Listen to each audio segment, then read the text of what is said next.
दोस्तों, मैं फिर से आप सभी छात्रों का स्वागत करता हूं। दोस्तों, हम पहली इकाई का गजल यह पाठ जो पद्य पाठ है इसका अध्ययन कर रहे हैं। हमने पहला भाग देखा है, तो आज उर्वरित भाग देखते हैं हम गजल इस कविता का। देखते हम क्या कहते हैं वर्मा जी हमें आगे। तो वर्मा जी कहते हैं, देखो आगे, एक जुगनू ने कहा मैं भी तुम्हारे साथ हूँ। एक जुगनू ने कहा मैं भी तुम्हारे साथ हूँ, वक्त की इस धुंध में तुम रोशनी बनकर दिखो। वक्त की इस धुंध में तुम रोशनी बनकर दिखो। तो दोस्तों, हम देखते हैं कि आजकल की जो जिंदगी हमारी जीना है भागदौड़ से भरा हुआ है। दोस्तों, आजकल की भागदौड़ भरी जिंदगी में हर समय वक्त आपके अनुकूल होगा ऐसा संभव ही नहीं है।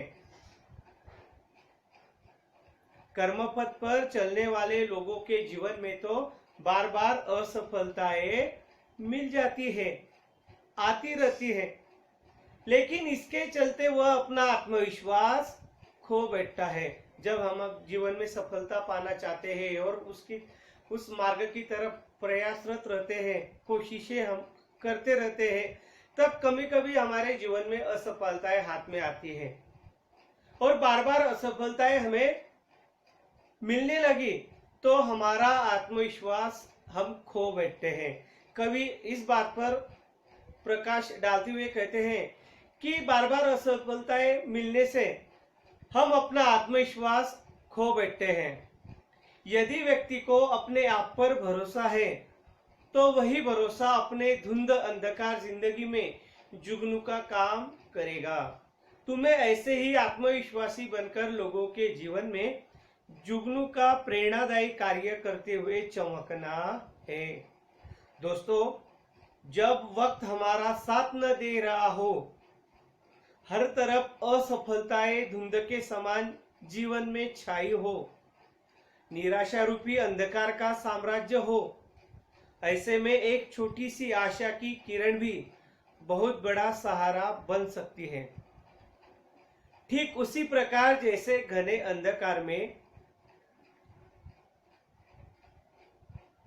चमकता हुआ जुगनू, रात को हम जुगनू देखते हैं कि घना अंधेरा होता है, दिखने में छोटा सा होता है, लेकिन वह क्या करता है, प्रकाश फैलाकर अपने शरीर में प्रकाश निर्माण करके अंधकार को छेदने का प्रयास करता है।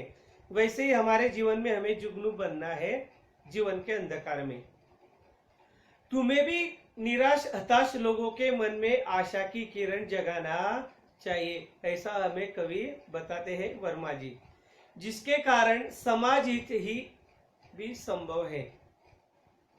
दोस्तों, हम देखते हैं कि समाज के भलाई के लिए, समाज के हित के लिए कितनी भी कठिनाइयां आए, कितनी भी संकटें आए, कितनी भी मुसीबतें आए, हमें उनसे निराश होना नहीं चाहिए। जीवन में अगर सफलता प्राप्त करनी है तो हमें असफलता की सीढ़ी या दरिया पार करके ही सफलता हासिल करनी है। जब तक हमें सफलता नहीं मिलती, हमें रुकना नहीं है। हम देख चुके हैं ऐसे कई उदाहरण है हमारे समाज में। हमारी पहली आद्य शिक्षिका थी सावित्रीबाई फुले। हम देखते हैं जब उन्होंने, महात्मा फुले जी उनके पति थे, सावित्रीबाई फुले अनपढ़ थी, महात्मा फुले जी ने उन्हें घर में पढ़ाया। तब ऐसा जमाना था, उस काल में महिलाओं को शिक्षा नहीं दी जाती थी। वह घर काज का बच्चे पैदा करे और घर काम गृहस्थी में अपना ध्यान बटाए, उसे पढ़ने लिखने की कोई जरूरत नहीं है। ऐसी विचारधारा में महात्मा फुले जी ने अपनी पत्नी सावित्रीबाई फुले को पढ़ाया और इतना काबिल बनाया कि वह दूसरे लोगों को, दूसरी लड़कियों को भी पढ़ा सके। और उन्होंने पुणे में सिर्फ महिलाओं के लिए स्कूल खोला, विद्यालय खोला, शुरुआत की। विद्यालय को जाते समय उनके घर से जो रास्ता होता था उसमें तब समाज के जो कर्मठ धर्म के लोग थे, कर्मठ विचारा वाले, वो क्या करते थे, सावित्रीबाई फुले को कई प्रकार की यातनाएं त्रासदी दिया करते थे, कई रोड़े अटकाने का काम करते थे, लेकिन सावित्रीबाई फुले उनसे डगमगाई नहीं, डरी नहीं।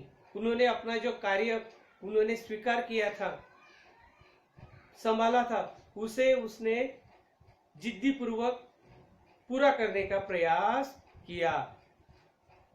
ऐसे ही हमारे जीवन में जब हम कोई कार्य करने के लिए हाथ में लेते, तो कई बार सफलताएं हाथ में आती है, असफलता बार बार मिलती है, तो हमें कभी निराश नहीं होना चाहिए। हमें सफलता जब तक नहीं मिलती है तब तक हमें प्रयास करते रहना है।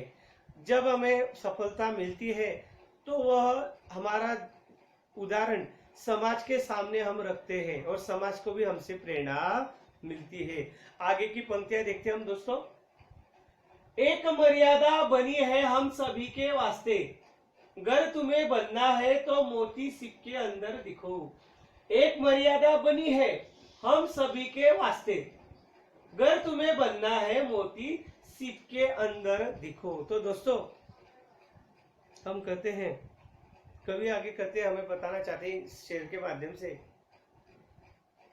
दोस्तों सभी मनुष्य के लिए समाज में रहने के लिए कुछ सीमाएं हैं जिनका हमें पालन करना होता है, कुछ मर्यादाएं होती हैं, उन मर्यादाओं में रहकर हमें जीवन जीना होता है।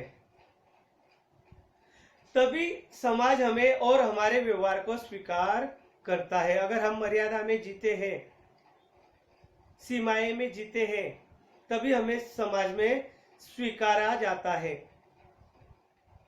तभी हमारे व्यवहार को समाज में मान्यता दी जाती है। अगर तुम चाहते हो कि लोगों में तुम्हारी कोई पहचान बने, तो जिस प्रकार सीप के अंदर मूल्यवान मोती छिपा होता है, उसी प्रकार तुम्हें समाज के भले के लिए, कल्याण के लिए अपना श्रेष्ठ कर्म करना चाहिए, अपने कर्म करते रहना चाहिए। तुम्हारी यह लोक कल्याण भावना तुम्हें एक दिन पहचान देगी, सम्मान देगी समाज में। कभी हमें बताना चाहते हैं इस शेर के माध्यम से, इन गजल की पंक्तियों से, अगर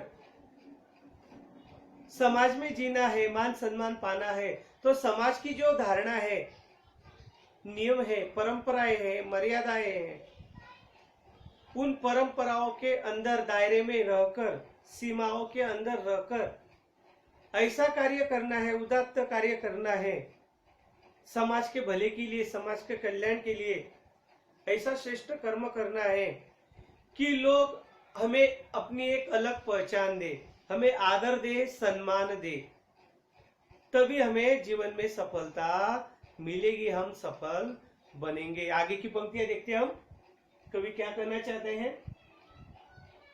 डर जाए फूल बनने से कोई नाजुक कली, डर जाए फूल बनने से कोई नाजुक कली, तुम ना खिलते फूल पर तितली के टूटे पर दिखो। डर जाए फूल बनने से कोई नाजुक कली, तुम ना खिलते फूल पर तितली के टूटे पर दिखो। टूटे पर यानी टुटलेली पंखे। तो कवि देखो हमें कहना चाहते हैं, यदि कोई कोमल कली फूल बनने से डर रही हो, कली जानती है कि उसके खिलते ही तितली उसका रस चूसने के लिए आएगी और फूल बनी कली को परेशान करेगी, तुम फूल को तितली से बचाने का प्रयास करो, अर्थात उसके डर को दूर करने में उसकी मदद करो। यानी समाज में कोई, हम देखते हैं कि आपका छात्र जीवन है, विद्यार्थी अवस्था चालू है, आप भविष्य में भारत के जिम्मेवार, कर्तव्य तत्पर नागरिक बनने वाले हैं, तो आप पर अगर अच्छे संस्कार किए गए तो आगे चलकर आप आदर्श नागरिक बन सकते हैं।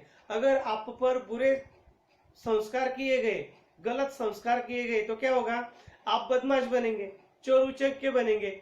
तो कवि हमें करना चाहते हैं, संदेश देना चाहते हैं कि अगर कोई जीवन में उन्नति पाना चाहता है, आदर्श व्यक्तित्व बनाना चाहता है, तो क्या कीजिए, उसको मार्गदर्शन कीजिए, सही ज्ञान सही बातें उसको बताइए, मौलिक सलाह उसे दीजिए, उसकी मदद कीजिए।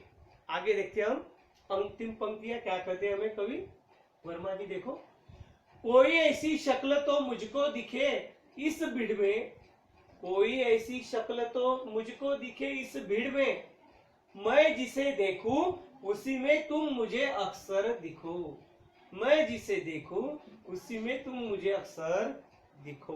तो दोस्तों वर्मा जी हमें अंतिम शेर में अपनी अंतिम इच्छा उन्होंने व्यक्त की है। कवि चाहते हैं कि यह हर एक इंसान सफल, मेहनती, आत्मविश्वासी गुणों से भरा है। मैं तुम्हें स्वर्णिम स्तर पर देखना चाहता हूं, मैं समाज में तुम्हें सबसे ऊंचाई पर देखना चाहता हूं, तो बस तुम्हारी शक्ल ही नजर आए, तुम ही अक्सर मुझे दिखाई देने चाहिए। कवि ने आशा व्यक्त की है कि तुम ऐसे ही स्वर्णिम शिखर बनकर जीवन में समाज में दिखो। दोस्तों, यह संसार मनुष्य का एक सागर है। भीड़ में जाने अनजाने अनगिनत चेहरे हर तरफ दिखाई देते हैं। हे ईश्वर, मैं चाहता हूं कि मैं जिसे भी देखूं मुझे उसी में तुम नजर आओ, तुम तो सर्वव्यापक हो। दोस्तों, प्रस्तुत गजल में कवि ने सफलता की नींव रखना या बनाना, मील का पत्थर बनना, मर्यादा में सर्वोत्तम कार्य करना, निर्णय लेने की क्षमता का विकास करना, सर्वोत्तम इंसान बनना आदि प्रेरणादायी बातें हमारे सामने रखी है, हमें मार्गदर्शन किया है कि जीवन में सफलता पानी है, समाज में सम्मान पाना है, तो किन बातों का हमें अनुसरण करना चाहिए। दोस्तों, बिना साहस से आप इस दुनिया में कोई काम नहीं कर सकते। साहसी दिमाग की महानतम विशेषता होती, वह हमें कहते हैं कि साहसी बनो, निडर बनो। दोस्तों, अगर आपने हवाई किले बना रखे हैं तो आपका काम बेकार नहीं जाना चाहिए, वे वही होने चाहिए, बस उसके नीचे आप नींव डाल दीजिए। जर जीवनामध्ये तुम्ही काही स्वप्न पाहिलेले असतील, मला पायलट व्हायचंय, मला इंजिनियर व्हायचंय, मला डॉक्टर व्हायचंय, मला कलेक्टर व्हायचंय, IPS व्हायचंय, अशी जर आपण उदात्त उंच स्वप्न पाहिलेली असतील तर आपल्याला काय करावं लागेल, आपलं ते स्वप्न पूर्ण करण्यासाठी आतापासूनच आपण आपल्या विद्यार्थी जीवनापासूनच आपण अभ्यासाचा पाया मजबूत करायला पाहिजे। जर आपला हा पाया कच्चा राहिला, आपली जीवनाची यशस्वीतेची जी आपण स्वप्न पाहिलीत ती पूर्ण होऊ शकणार नाही। मित्रांनो, कवि हमें बताना चाहते हैं, मंजिल पर पहुंचने से पहले का रास्ता थकाने और हिम्मत तोड़ने वाला होता है, लेकिन जो अपने जज्बे की बनाए रखते हैं, दोस्तों, लेकिन जो अपने जज्बे को बनाए रखते हैं वे बाद में किस्मत के धनी कहलाते हैं, सफल कहलाते हैं। दोस्तों, एक समय में एक काम करो और ऐसा करते समय अपनी पूरी आत्मा, अपनी पूरी शक्ति उसमें डाल दो और बाकी सब कुछ भूल जाओ, ईश्वर पर छोड़ दो, तुम्हें सफलता ही मिलेगी, असफलता नहीं मिलेगी। तो दोस्तों, इस प्रकार कवि ने गजल इस पद्य पाठ के अंदर, कविता के अंदर हमें जीवन का सरल आदर्श मार्गदर्शन किया है। दोस्तों, कुछ स्वाध्याय भी मैं आपको देना चाहता हूं, उसे आपको अपने नोटबुक कॉपी में लिखना है। तो दोस्तों, पन्ना नंबर 34 देख सकते हैं आप। प्रश्न पहला, दूसरा, तीसरा, चौथा, प्रश्न पहला, दूसरा, तीसरा, चौथा। तो दोस्तों, यह पूरा स्वाध्याय यहां तक 1 2 3 4 5 प्रश्न 1 से 5 तक आपको अपनी नोटबुक कॉपी में लिखना है। तो दोस्तों इसी के साथ मैं आपसे विदा लेता हूं। अगली तासिका में देखेंगे हम अगला पाठ। घर पर अभ्यास कीजिए, अपना समय व्यर्थ में मत गवाइए। अगर आपको जीवन में सफलता प्राप्त करनी है, अंतिम परीक्षा में